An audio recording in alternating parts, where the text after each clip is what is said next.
Ladies and gentlemen, please welcome to the stage Stewart McLaurin. Good morning. I'd like to welcome the Friday morning faithful who have come for the very last morning of this extraordinary Writers Festival, the Rancho Mirage Writers Festival. It's my first time here, and it's been a very special week for me, meeting people, learning, listening, and being a part of this wonderful desert community that you have here in Rancho Mirage and the surrounding area. Before I delve into my remarks, I'd like to do something very special, at least special to me. I wanted to say a thank you to Jamie Cabler, David Bryant, Deborah, Debbie, Aaron, Paul, and all the staff that have put this together. I know it takes a long time and a lot of hard work to put these things together, and I know with all of you it's a labor of love to do it as well. As an expression of my appreciation and on behalf of the White House Historical Association, we publish books, so we have a real appreciation for the written word and the books that are talked about here this week. And so I have here today a collection of most of our most recent books. We published 8 last year. We'll publish 8 this year. We have a quarterly magazine. And so, David, I would like to present these to the library here and to you as our gift, and we'll leave them here for now. But if they each have a book plate from the association in them, and they're our gift to you in appreciation for your wonderful work that you do 365 days a year, but especially during this festival. So thank you.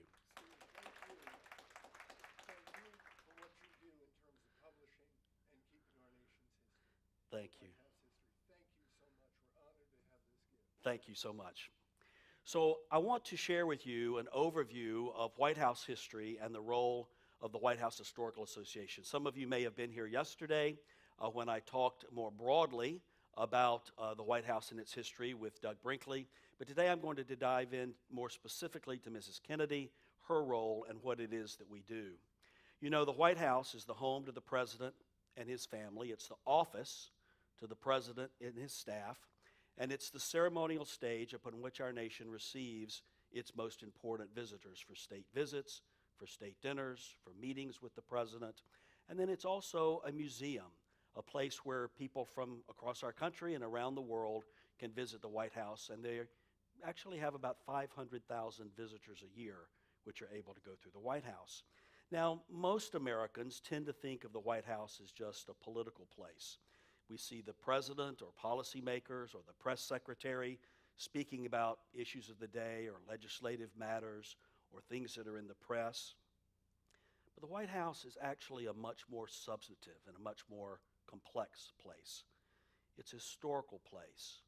You know, billions of people from around the world, and I said this yesterday, but I think it's important to reinforce, billions of people from around the world know the meaning of that house and the symbol of the White House as being about and for American freedom and democracy. And those billions of people will never come to our country. They'll never visit the White House, and they probably won't even meet an American in their lifetime. But they know the meaning and the purpose of that house. And even though it's only been, in the short span of American history, 226 years since George Washington selected the site of the White House in August of 1792, and its construction began, and the scheme of world history, that's a relatively short period of time. So much of our nation's history has taken place in and through that house. The White House, as you know, is a symbol and a story. It's not just the story of the day-to-day news events I spoke about that those White House reporters talk about in their stand-ups in the evening news.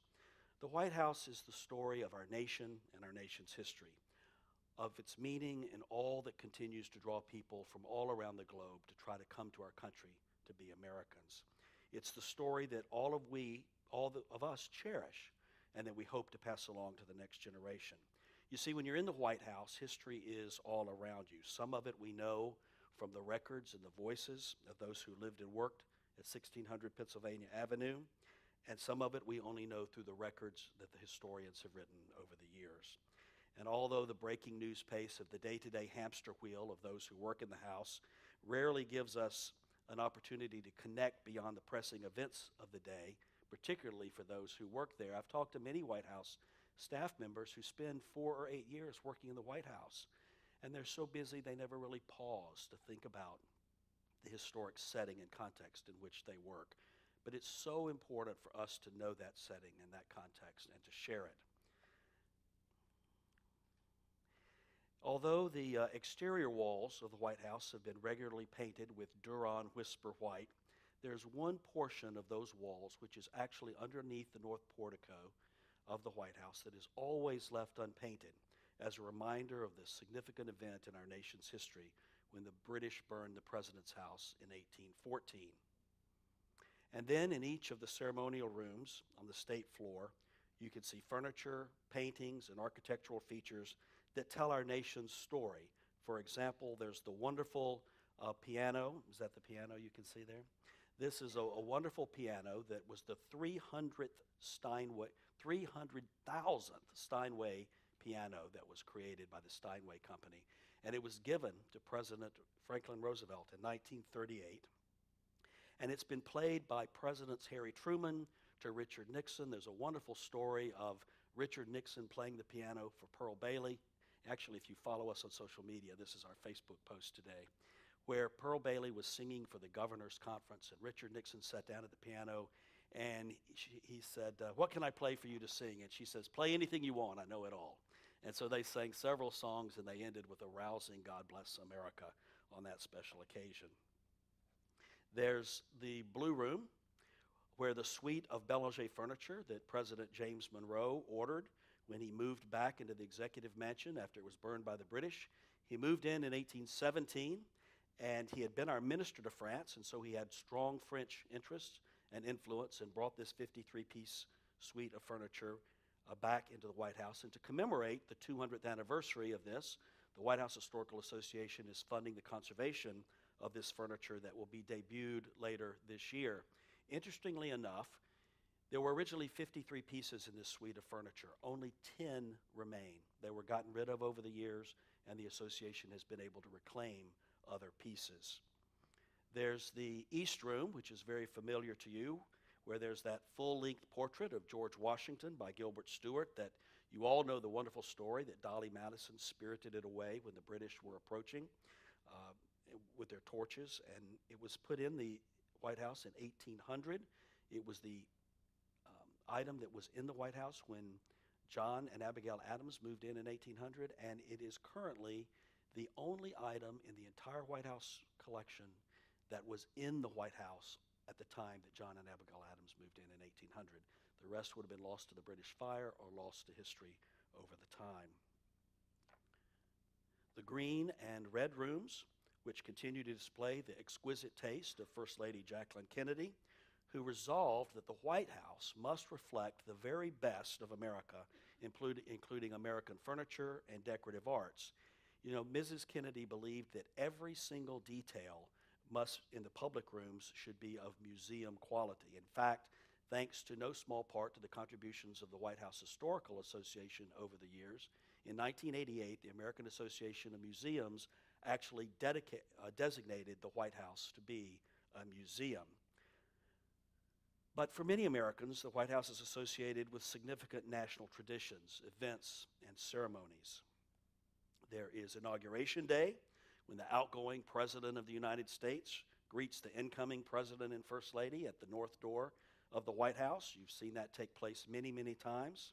And then they ride together to the Capitol for what is one of the most extraordinary events in human history, and that's the peaceful transition of power from one president to another, from one party to another, but yet it is perfectly common in our country. And that is something that these ceremonies celebrate, but it's something that we should all remember and appreciate. There's the grand the staircase there. The state dinners at the White House are the pinnacle of American social diplomacy, which is very important. These are not just fancy dinners where people get together and have a good time and good food. These are very strategically planned and thought through and important occasions to advance our American foreign policy. And while the number of dinners varies from administration to administration, and actually, does anybody know what president in our history has had the most state dinners? Ronald Reagan, a Californian. These formal occasions offer leaders more than just an intimate setting for a good meal. they deepen the relationships between our respective countries. And it also gives the opportunity for the President and First Lady to showcase their home, which is your home, the home that represents the American people. And then there's Christmas. You know, the holiday season gets underway, and you can hardly pick up a magazine or watch a popular culture television show without some reference to the Christmas decorations in the White House that year. And the planning for these decorations goes into effect. Actually, it's underway right now for next Christmas. Right after the decorations come down, the planning for the next Christmas begins. And on Thanksgiving weekend, hundreds of volunteers, actually about 150 from all over the country, will come to the White House that Friday, Saturday, and Sunday after Thanksgiving and transform the house to the wonderful winter wonderland that it becomes at Christmas time. And then it will open to the public on that Monday. One important part of the Christmas decorations is the main Christmas tree in the Blue Room. Now, there wasn't a Blue Room Christmas tree until President Taft, I believe, was the first to have one. But that tree today, they remove the center chandelier in the Blue Room, store it away, and the tree is 18 foot 6 inches tall, and it is sought out by the chief usher early in the fall. Chief usher is like the general manager of the White House, like a general manager of a hotel. And so he or she will go out and scour these Christmas tree farms for the right and best Christmas tree. And the Christmas tree in 2017 happened to come from Wisconsin. But North Carolina, over the history of the White House Christmas tree, has provided the most. And fir is the most common tree that has been selected over the years. It holds about 3,000 ornaments. And typically those ornaments will come from volunteers or from veterans. Another interesting thing about the White House decorations is they are saved. Everything is saved and stored away and repurposed over the years. Nothing is thrown away or gotten rid of. But there are also sad and solemn occasions that we associate with the White House. Just as there's a family in the White House, they deal with matters of grief. Of course, the death of a president is an extraordinarily significant issue for a family, but also for our country. It's hard to imagine that we've had 45 American presidents, and 8 of those have died while in office. That's an amazing percentage. But there have also been deaths of first ladies and deaths of presidential children, the death of young Willie Lincoln, the death of Calvin Coolidge Jr., have all been traumatic moments for those families and for our nations. Another family moment that we all tend to experience are weddings, and there are weddings in the White House. This space has been the venue for an array of weddings. There are 18 recorded weddings that have taken place in and around the White House with presidential daughters. Actually, 8 presidential daughters have been married in the White House. The very last wedding that took place in the East Room was 50 years and some months ago in December of 1967, when Lyndon Johnson Robb married young Marine Captain Charles Robb in the White House East Room ceremony.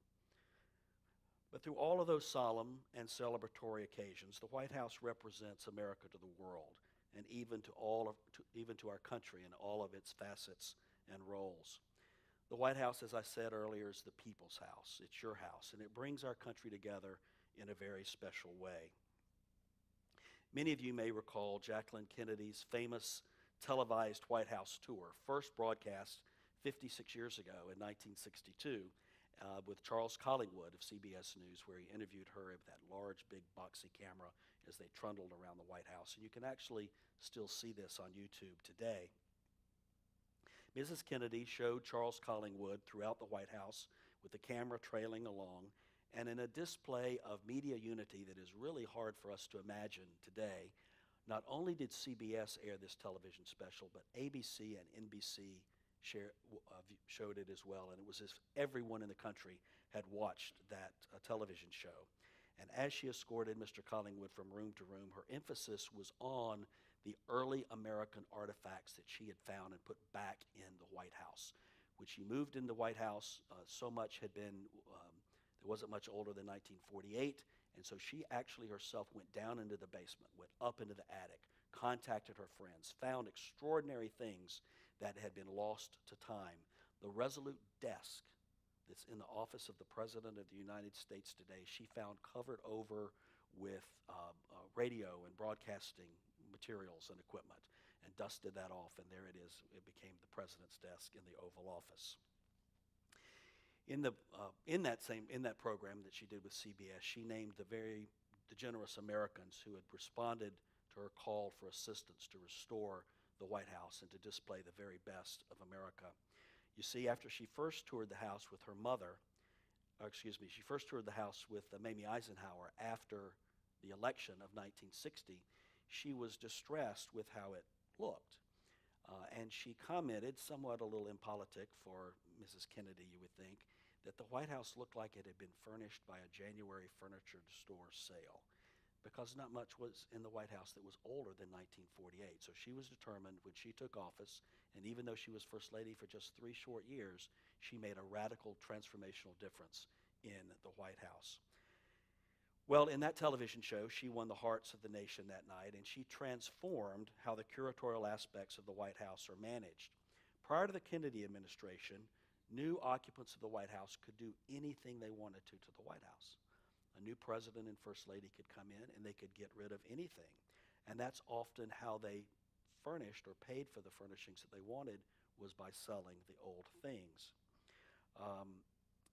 There was one word that Mrs. Kennedy did not care for, and that was the word redecorating.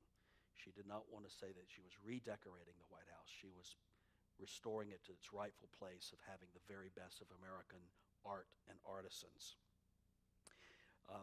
The funds had been rather sporadic for refurbishing the White House.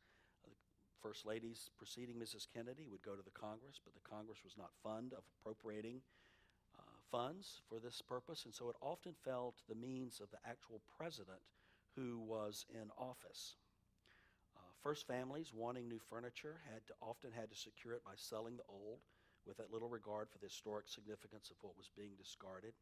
President James Buchanan's niece Harriet, remember I told you about that 53-piece suite of Belanger furniture that James Monroe brought in? Well, she decided that she didn't like that anymore, so all it off went in 1860 so that she could purchase this wonderful new Rococo Revival furniture. And then there was Chester A. Arthur, who actually did a very fascinating renovation of the White House, including a Lewis Comfort Tiffany screen that was all red, white, and blue glass that used to be between the entrance hall and the cross hall of the White House. It went in under the Chester A. Arthur administration and was removed under Teddy Roosevelt. But to fund his renovations for the White House, President Arthur actually auctioned off 24 wagon loads of furniture, and off it went to be lost mostly forever. Objects like pieces of cutlery and china and glasses either had a way of getting broken, or people would come to the White House for an event and it might slip in the pocket or in a bag or in a purse, and off that went. So things were dispersed over the years. There's even the story of after the Lincoln assassination, people wanted a piece of Lincolnia, and so they would come into the White House and they would actually cut little snips off the draperies or off the upholstery. People actually walked out of the White House with pieces of furniture after President Lincoln was assassinated. So things had a way of, rightly or wrongly, dispersing over the years. But since our association's founding by Mrs. Kennedy in 1961 and our early work with her, our role has been to preserve and to provide private funds. Our association has no government funding at all. All of our money is privately raised through the sale of our books, through the annual White House Christmas ornament, and then through private philanthropy. And it allows us to give private funds back to the White House to take on projects with each First Lady that are according to their interests, like when we worked with Mrs. Bush, Laura Bush, to refurbish the Lincoln bedroom. As you know, this had served as President Lincoln's office during his administration and his cabinet room, and it wasn't until after his presidency that it became a bedroom. And Mrs. Bush wanted to take it back to as close to being what it was like as a bedroom when it was first made so. And that was one of our several projects that we undertook with Mrs. Bush. My favorite room in the White House is the library, actually, on the ground floor, and Mrs. Bush is a librarian. We undertook a restoration of the library room for her, which is not pictured here, but it is one of my favorite spaces. And then as Michelle Obama, First Lady Obama, decorated the state dining room, changed the chairs, the draperies, and the rug in the state dining room. But we also worked with her on the old family dining room, which is adjacent to the state dining room, and made it a gallery of 20th century art. This is a room that's used for intimate presidential lunches and dinner. And as I mentioned yesterday, to have a work of art in the White House collection, the artist must be deceased, and the work of art must be 25 years old or older. So as we get more into the 21st century, the great American artists of the 20th century are becoming eligible to be in the White House collection, and this space provides a gallery, if you will, for those works of art. This is the Obama State dining room redo and the old family dining room that I just mentioned. Well, thanks to Mrs. Kennedy as well as Mrs. Johnson, who, because Mrs. Kennedy left unexpectedly, it fell to Mrs. Johnson to codify many of the things that Mrs. Kennedy wanted, like the creation of the association, the hiring of the very first curator at the White House, and the creation of a group called the Committee for the Preservation of the White House, which is a volunteer advisory group that the First Lady and President can use for ideas when they want to do restoration. So now the White House does have its own curator, and its furnishings and appointments are exactly to the standard, that museum standard that Mrs. Kennedy envisioned to be the very best of America. And that's where the association really does come into play. Our work is actually the living legacy of Mrs. Kennedy's vision. One reason that the White House looked at it as it did when the Kennedys arrived was that, as I said before, Congress was reluctant to appropriate funds for such a thing. Now, they would pay to keep the house structurally sound. If there was a plumbing issue or an electrical issue or something like that, that did fall to the government and to the Congress. But if it was for draperies or rugs or paintings or furniture, there was no source for that. And indeed, in the Truman years, when the structure of the White House was found to be nearing collapse, the first family actually had to move out for nearly 4 years so that the entire building was removed piece by piece and numbered and stored away. There were still the wooden timbers largely in the house from when it was rebuilt after the British fire, and it was disintegrating. The wooden timbers were disintegrating, and even though it was a time of war and conflict in our country, and there had been studies done and given to President Truman that the White House needed this work, he didn't view it as an immediately pressing problem until one evening his daughter Margaret was playing the piano in what was a sitting room then, but which is now the dining room on the residence level of the White House. And the leg of her piano went through the floor and into the ceiling below and started to crumble that floor, and he realized it's time for this renovation. They tried to stay in the White House, actually, while this was being done, but that was not practical. So he moved across the street to Blair House and stayed there during the duration of the renovation. One important thing is that it was very important to President Truman that although this dramatic interior restoration was underway, that the exterior walls of the White House be as intact as possible, so that to the country and to the world, the White House was there and standing as it was. But as you can see in the interior, it was all gutted. The Truman restoration did prove a complete success, but as for the furnishings and decorative arts that the Congress would not fund, since neither Truman or Eisenhower, who followed him, were wealthy men and could provide furnishings on their own, the house would just really essentially have to go without any new historic furnishings, at least ones that they could afford. It was Mrs. Kennedy's brilliant solution as our First Lady at 32 years old that led her to approach the funding of this museum quality vision for the White House with museum methods and not depend on the resources of an individual president or certainly on taxpayer dollars. So she didn't go to the Congress as her predecessors had done, and to their frustration. She went to the very kinds of people that fund museums today, and philanthropists and individuals and people that she could call upon to join this cause for her. And then she created the organization which I am privileged to lead. So by now, I'm sure you have the idea. The government maintains the building of the house. The government pays for its maintenance.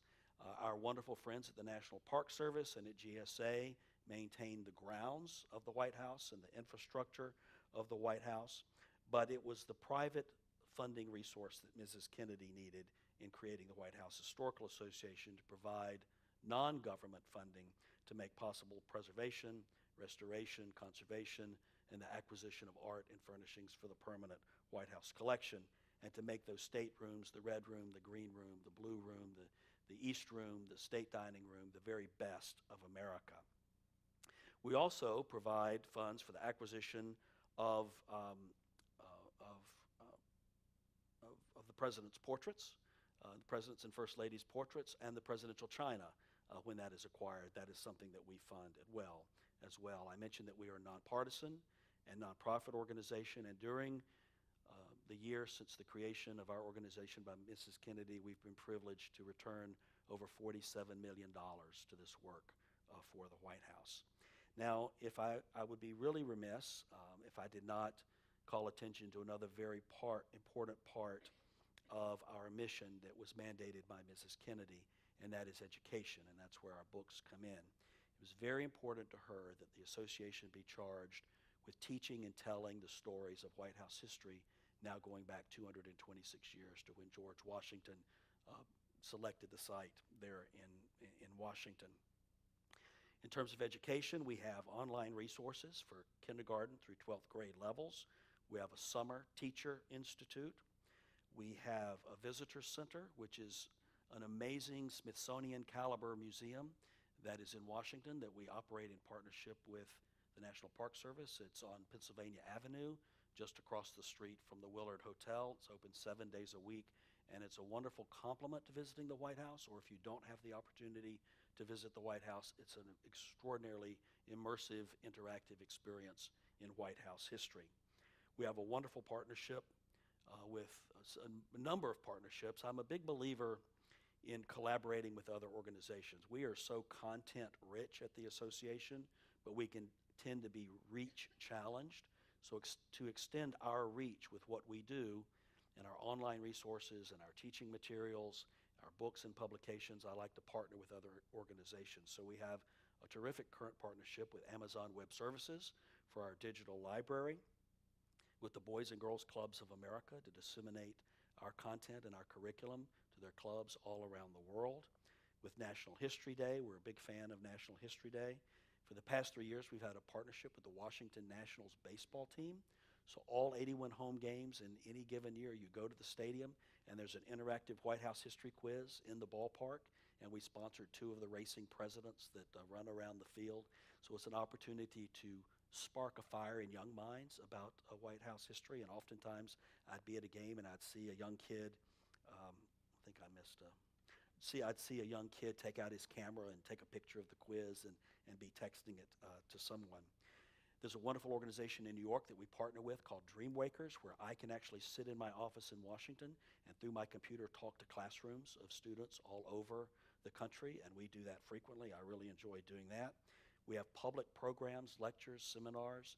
This spring we'll have a symposium on the influence of England, Ireland, and Scotland on the White House. So we have things that go on like that all during the year, again, to teach and tell these stories of White House history. The annual Teacher Institute that I mentioned has drawn educators from across the country to Washington, D.C., where they learn to integrate White House history into their curriculum and their everyday curriculum. Our social media platform, if you don't follow us on Twitter or Facebook or Instagram, I would encourage you to do so. It's really rich and wonderful content that every day unpacks these stories, and I think you would really enjoy that. I actually do a podcast called The 1600 Sessions, and the most recent one was released yesterday on death in the White House that tells these stories of the 8 presidents who have died and the grieving as part of the life of the White House. You can find these all on our website, whitehousehistory.org. There is this the guidebook, or I can't really see. Is the guidebook? Okay, we also publish all of these books that I mentioned here related to the White House history, and we have a wonderful quarterly journal. But the book I wanted to focus on today, which it tells the story of all of these rooms of the White House, is the guidebook. And that is this book here. Now, what's wonderful about this is when Mrs. Kennedy became president, she became First Lady in 1961. That was her first mandate to us. She had visited the White House as an 11-year-old girl with her mother, and she was distressed that there was no guidebook like you would get at the Metropolitan Museum of Art or at the Getty. And so she mandated that that be done. So this is a copy of the very first guidebook that she published in 1961. And you can see it hasn't changed very much. This is the 24th edition that we released in October. There's more content, and it's all different. This is as updated as it could possibly be with all the images and stories of what the White House looks like exactly today. And we continue to update this with each administration or major change in the White House. This is an ongoing organic document that is very fundamental to our mission, and we'll continue to publish this. And as wonderful as books are, we know that it's also important to engage in technology. So we are developing with Amazon Web Services an app which we're going to launch this spring, where you will actually be able to tour the White House with that app. Right now, a White House tour is totally unguided. When you go through, unless you know what you're seeing and looking at, you don't know what you're seeing and looking at. So this app will allow you to hold it up to a painting or a piece of furniture or learn about what you're seeing along the way and stay engaged to learn after your tour as well. So we're very excited about that. Now, I mentioned earlier the White House Christmas ornament, and this is something that was started by Mrs. Reagan in 1981. So for 38 years, we have made these extraordinary ornaments, which has helped fund our organization. But it's not just a funding tool. Each of these ornaments is a teaching tool. Mrs. Reagan was very smart. She knew that this would go on for years and years, and she didn't want the association to be burdened with having to decide what president we were going to feature every year. So the decision was made to do it sequentially. So this is FDR, which was 2017, and that strong gold eagle was actually on the front of his inaugural podium, which you can see in the other picture. And each ornament comes with a little booklet. Now, these are made in America. They're made by a small veteran-owned business in Rhode Island. And we sell a lot of these ornaments every year, and they have quite a following. And if you don't collect them, you can get all of them going back to 1981 still today. They're quite a treasured piece. But I want to share something with you very special, that you are unique people in the country right now, because I'm going to share with you the 2018 ornament, which we're going to release on President's Day at the Truman Library in Independence, Missouri. Nobody has seen this ornament yet except for our staff, and you're going to be the very first ones. I wanted to give you a sneak preview of the 2018 Harry Truman ornament, and I will explain it to you. There it is. The significance on the left of the South Portico is that in addition to the major renovation that Truman did of the White House, he added the Truman balcony, that balcony about halfway up the columns that gives the First Lady, the First Family, a place to go out, sit on that balcony, and have a little bit of peace and quiet, and also enjoy one of the most beautiful vistas in all of Washington.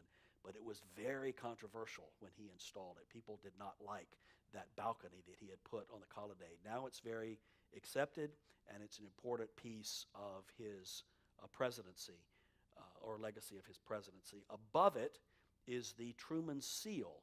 Now, the Truman Seal was the federal eagle and 48 stars around it, which was the number of states in the United States at the time.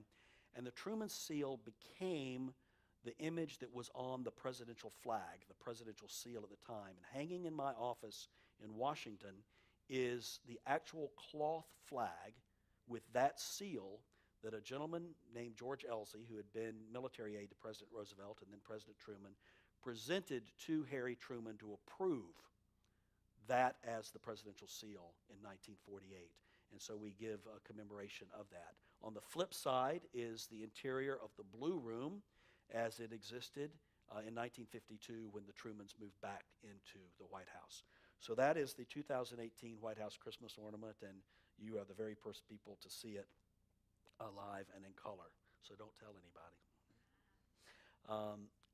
To close, in that CBS program with Mrs. Kennedy that I mentioned earlier, President Kennedy comes in and is interviewed and shares the following, which I find very compelling and poignant. And these are the words of President John F. Kennedy. I have always felt that American history is sometimes a dull subject. There's so much emphasis on dates. But I think if young people can come here and see this building alive and in a sense touch the people who've been here, then they'll go home more interested, and I think they'll become better Americans. And then he concluded, again in his words, and that's why I'm glad Jackie is making the effort she's making. I know other First Ladies have done it, and I know that those who come after us will continue to try to make this a great house, the centerpiece of American historical life. This is actually a historic Decatur house, which is the home of the White House Historical Association. We operate in this 200-year-old home right across the street from the White House on historic Lafayette Park, and we continue to work with every president and first lady as we have since President and Mrs. Kennedy. In fact, just last September, we were greatly honored that President and Mrs. Trump hosted us at the White House for an occasion for a dinner that recognized the significant work and historical contributions of the association to the White House. So in summary, our mission is a great privilege, and it's an important work. We honor Mrs. Kennedy's vision and our nation's story, and through supporting the White House, we contribute to building the future for all of us and for generations to come. We are the trustees of a sacred legacy. We preserve the White House that presidents have enlivened and ennobled, but eventually they leave behind. For the White House does not belong to them or to any single president or any one family, but the White House belongs to you. The White House belongs to the American people. And I hope today that I've given you a little bit of behind the curtains peek into the White House, its history, the history of our organization, and it's a wonderful treasure trove of a collection of interest of presidents and first ladies throughout the course of our history. If you've not had the opportunity to visit the White House, I would really encourage you to do so. Put that on your bucket list of life. It's a very special place to visit. We have about 7 minutes. If there are any questions, I'd be happy to try to answer. Yes, David? Stewart, you made reference to the Truman era Yes. restoration, renovation. I think those words probably apply. Yes. Interior work, did that include steel infrastructure? And in terms of the footprint of the building, did the actual White House expand during that restoration? Excellent questions. When Teddy Roosevelt redid the building in 1902, he installed some steel in the little bit of interior work that he did. He also moved the main staircase from the west end of the building, giving more room to the state dining room to where it currently is more in the center and the east part of the building. So when Truman came along, there were extensive infrastructure issues, still mostly wood timbers from the 1817 White House. So all of that was replaced with steel. It was also wired for electricity, which had never been fully done before. But the actual footprint of the main White House itself did not enlarge or expand. Now, there have been times in the course of American history, after the British fire, during the Civil War, where some did advocate that the White House move to another, safer, larger location. Some advocated for Rock Park. Some advocated for Meridian Hill, just a higher vantage point north of the White House. But it was, thankfully, the day was won to keep the White House where it is. And it is largely that same imprint of a building, except for the wings that have been added, that the young Irish architect James Hoban created for George Washington that opened in 1800. Yes, ma'am.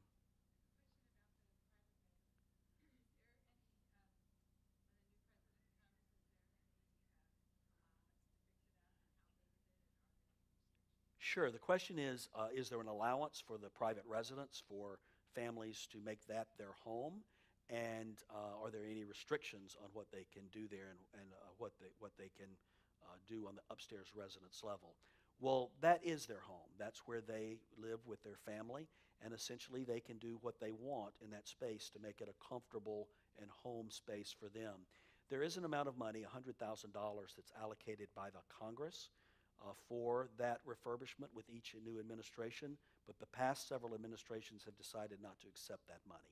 So they actually fund it themselves. We will assist in some of the historic non-public rooms and doing some things, but it's largely privately done, what they do up in the residence. And so there aren't any real restrictions that unless there would be something that the structure wouldn't be able to hold, but they can paint it whatever color they like or carpet how they like or whatever drapes. Oftentimes they will ask for and receive loans of art from the National Gallery of Art or other museums to hang in the residence. On the state floors, the art is the White House collection and is owned by the country. But up in the residence, they can borrow art and use things that they're more aligned to their personal taste. Yes, sir. There was a bit of a mystery about the original cornerstone. Yes. And that it was searched for during the Truman restoration. Yes. Was that ever resolved? No. The cornerstone that was laid, George Washington was not present for the laying of the cornerstone. He selected the site, but the stone was laid subsequently. In various renovations over the years, the stone has been searched, the cornerstone has been searched for, but never located. It is still a mystery. That's exactly right. Yes, ma'am.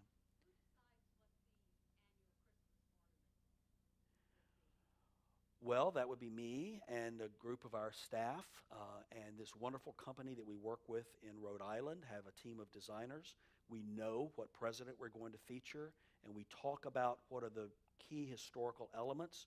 We want to stay away from policy and politics and issues of that presidency and focus on what may have happened with the House during that particular presidency. So we'll go back and forth with the designers and come up with something that we think really speaks to that. And it's one of those things that you know it when you see it, and it all comes together. But it's a fun process, and it's about a year and a half ahead that we begin working on that design.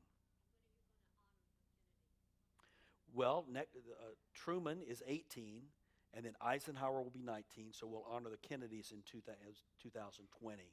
And we're actually thinking about doing something different with that. We may do an ornament, a double packaged ornament, because she was our founder.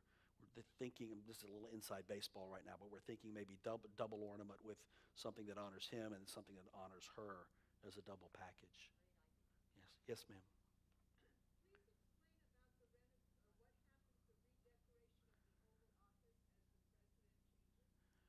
Similar to the residence upstairs, the Oval belongs to the president as his office space, and he can pretty much do what he wants in that space. The president and First Lady typically will retain the counsel of a decorator or a designer that they work with and will be helpful to them in that process. It's not a room that is within our historic purview. We pretty much stick to the house building itself, but we have assisted in some ways in the Oval Office. Typically, a president will get a new rug that fits their interest, new draperies, change the wall color, wallpaper. There are several desks that are available. Most choose the Resolute desk that I mentioned that Mrs. Kennedy found and located. But they can pretty much do what they want to within reason in that space. Now, there are some very traditional elements. It has to have the American flag and the presidential flag. There's traditionally a portrait of George Washington above the mantle. Typically, a new president will select the portrait of his favorite president that hangs in the Oval Office as well. But those are pretty much the parameters of the Oval. Anyone else? Well, this has been a real privilege, not just to be with you here this morning, the Friday faithful who've shown up on this last day, but to be here for this entire week. It's really been a privilege to be in this community, to be at this festival, to enjoy the fellowship of the other writers and getting to know so many of you. So thank you so much for supporting this and for your interest in the White House. And please do explore our website, whitehousehistory.org. It's a treasure trove of information on the history of the White House. Thank you very much.